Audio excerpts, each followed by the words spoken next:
La Policía Nacional del Perú, que todos sabemos cómo está, tan venida menos en cuanto a infraestructura. Vamos a las comisarías y ni siquiera papel tienen, ni siquiera tienen una computadora, no tienen para uniformes. Y vamos a pretender nosotros que hagan una investigación, por Dios, o sea, tengamos que vivir una realidad y veamos cómo está nuestra Policía Nacional del Perú. No tienen ni para gasolina en los patrulleros, ellos mismos compran sus armamentos. Entonces, sí, tenemos que devolver la facultad, pero con una ley que sea real, donde podamos darle a ellos la delegación correcta. Si no pueden capturar a un prófugo 344 días, ¿vamos a pretender que ellos hagan una investigación? Si no pueden encontrarlo, Dios, yo digo, ¿hasta cuándo va a llegar esa irresponsabilidad por tener un rédito político, decir, hemos dado a la policía la actitud investigadora? Bueno, hemos escuchado a la congresista Norma Yarro, que no tiene ninguna forma de antipatía por la institución policial, es miembro de la bancada de Renovación Popular, que también tiene muy buenas relaciones con la policía y que ha sido clara sobre el estado calamitoso en que se halla institucionalmente la Policía Nacional, y por eso se oponía a reforzar los poderes a través de la ley que se aprobó finalmente, pese a su intervención, a la policía en detrimento de los de la Fiscalía. Su opinión sobre esta polémica y sobre la ley. Si la ha podido leer, porque se ha aprobado hace una hora y hace un ratito, sí, pero he podido leer la noticia en ese sentido y yo ya tenía un punto de vista al respecto. A mí me parece... Pero se ha modificado varias veces finalmente lo que se ha aprobado. Sí, pero la Constitución establece en el artículo 159 que es el Ministerio Público el que conduce de su inicio la investigación. Parece que en este caso la formulación de la ley se ha cuidado mucho de no contradecir eso. De lo que yo he leído de la ley, hay maneras y circunloquios, pero que evitan el choque frontal, sabiendo que eso hubiera sido una tormenta rápidamente. El Ministerio Público va a tener que pronunciarse y va a tener que ver si es que realmente esto se permite o no se permite. A mi juicio sí choca contra lo que está establecido en la Constitución. De acuerdo. ¿Qué es lo que está funcionando mal para que se haya discutido tanto de este tema? Bueno, lo que existe en general hace mucho tiempo es una actitud, hay una renuencia muy grande por parte de la Policía Nacional de un sector de la policía. Porque yo he tenido la oportunidad de estar justamente en el Ministerio del Interior también en un momento previo, en el año 2002, 2003 y 2004. En el momento que se discutía justamente el nuevo Código Procesal Penal y donde a raíz de esta nueva disposición del Código Procesal Penal, es que se le quita las atribuciones de que la Policía Nacional determine si una investigación concluye en parte, es decir, en inocencia, o en atestado, es decir, culpabilidad. Entonces, investigaba, calificaba y clasificaba penalmente el tipo de delito. Y de ahí se le enviaba al Ministerio Público. El debate entre los policías fue muy interesante, porque un sector de la policía decía que eso se prestaba a grandes actos de corrupción. ¿En qué sentido? En el sentido que se negociaba el resultado de la investigación. Porque esa decisión se podía tomar con presidencia total de la Fiscalía. Total de la Fiscalía. Aunque ya... Luego la Fiscalía recibía... Pero ¿cómo es que se hacía eso? Usted ha recordado el artículo 154, inciso 4 de la Constitución. Sí. Ya tenía vigencia. ¿Cómo se podía hacer eso entonces?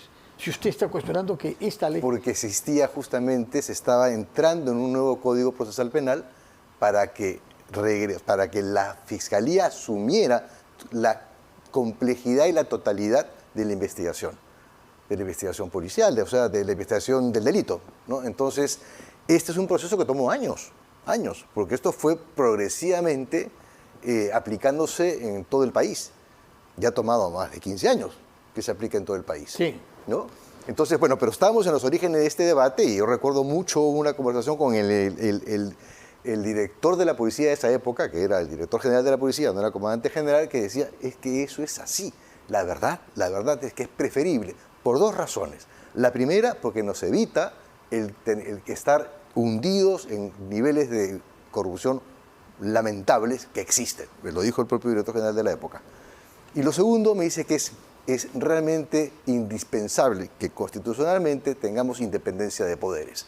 Es decir, siendo la policía parte del Ejecutivo, que el Ejecutivo que puede, digamos, tener algún tipo de sesgo, eventualmente, y de intereses, esto sea realmente, se maneje la independencia de poderes a través de la participación del Ministerio Público, que es lo que está reflejado en la Constitución, así es como está establecido. Justamente para eso es que se creó el Y creo yo en el año que- 81, ¿no? Para tener un cuerpo funcional autónomo que dirija la investigación, que se haga responsable de ella, en colaboración con las policías, pero ellos son los responsables, y que Claro. se En esa evite época, que haya además, influencia política. Ellos, en esa época teníamos 3 policías. Sí. Cuando surge el Ministerio Sí, Público, y la trabajaban Policía de muy de la mano con la Policía de Investigaciones, que es el sector policial que siempre se opuso a esta adaptación constitucional, que cuando ya hemos terminado prácticamente, ya está todo el país en el nuevo Código Procesal Penal, viene esta norma que nuevamente nos regresa casi a la época del Pero ¿por qué 2023. se dice entonces que se le quiere quitar a la policía la capacidad de investigar, como si antes hubiera tenido esa capacidad plena y con presidencia de la Fiscalía? Ahí hay un debate porque lo que también dice la Constitución con respecto a la policía es que la policía investiga el delito. Pero esa capacidad de investigación no se le resta. Lo que está haciendo el Ministerio Público, el nuevo Código Procesal Penal, es generar que esta investigación sea conducida por el Ministerio Público. Ya no califica ni clasifica el policía. Entrega un informe técnico donde establece los hechos, las circunstancias y obviamente orienta la conclusión técnica de lo que ocurrió. Y es el fiscal quien realmente asume la responsabilidad de establecer si en ese informe técnico se desprende o no se desprende la existencia de un delito. De acuerdo. Usted ha mencionado a la PIP Sí. como un cuerpo policial que fue fundido con los otros dos que existían Sí, a fines de los hacia años fines 80. de los 80, el 89. ¿Qué hay como cuerpo de inteligencia en la Policía Nacional Unificada de hoy? La Policía Nacional tiene todas las unidades de la policía, de acuerdo además al Reglamento de Organización y Funciones, tienen unidades de inteligencia. O sea, Dirandro tiene unidades de inteligencia, investigación criminal tiene unidades de inteligencia, terrorismo tiene unidades de inteligencia, todas tienen unidades de inteligencia. La inteligencia es transversal, es una función transversal, pero a su vez también existe una dirección de inteligencia policial, que ellos ven aspectos relacionados no solamente a inteligencia en general, sino también a contrainteligencia. Y es decir, que lo que establecen en términos sencillos es si existe algún tipo de evento dentro del cuerpo policial que podría ser captado por la delincuencia, por ejemplo. Entonces, este servicio de contrainteligencia lo maneja también la DIRIN. La DIRIN es la que hace, y esto lo recuerdo también de mi pase por el ministerio, en la primera etapa, en la segunda y en la tercera, era que la DIRIN usualmente entregaba al mando político los reportes especiales sobre el comportamiento de los policías, dependiendo de, digamos, lo que se quisiera hacer, las evaluaciones en las que estaban comprendidos para saber si es que era un policía confiable o no para entregarle algún tipo de misión especial. Ellos tienen y manejan un archivo del policía y saben si es que ha sido o no incluido en algún tipo de investigación. Por más que haya salido inocente, pero se ha estado involucrado en algún tipo de investigación. Eso es parte de lo que hace la inteligencia de la policía, la DIRIN. Y luego a nivel del ministerio tenemos una Dirección General de Inteligencia, que tiene también funciones de inteligencia y de contrainteligencia, ¿no? ¿Hay una buena coordinación entre todos estos cuerpos? No siempre la ha habido, ¿eh? No siempre la ha habido. Porque además hay muchas, también los fondos de la inteligencia son ahora manejados por la Dirección de Inteligencia Nacional. Por la DINI. ¿No? Entonces, que depende de la PCM, ¿no? Que depende de la PCM. Entonces de ahí surge todo, hay una estructura que además hay toda una metodología donde interviene el Ministerio de Economía y la Contraloría General de la República para organizar los gastos y las inversiones que se hacen en inteligencia. Obviamente la inteligencia es un poco complicada y compleja el tema de los gastos porque, bueno, a un informante no se le puede pedir un recibo, ¿no? Es decir, recibo de honorario, obviamente. Entonces, esto se controla sobre la base de resultados.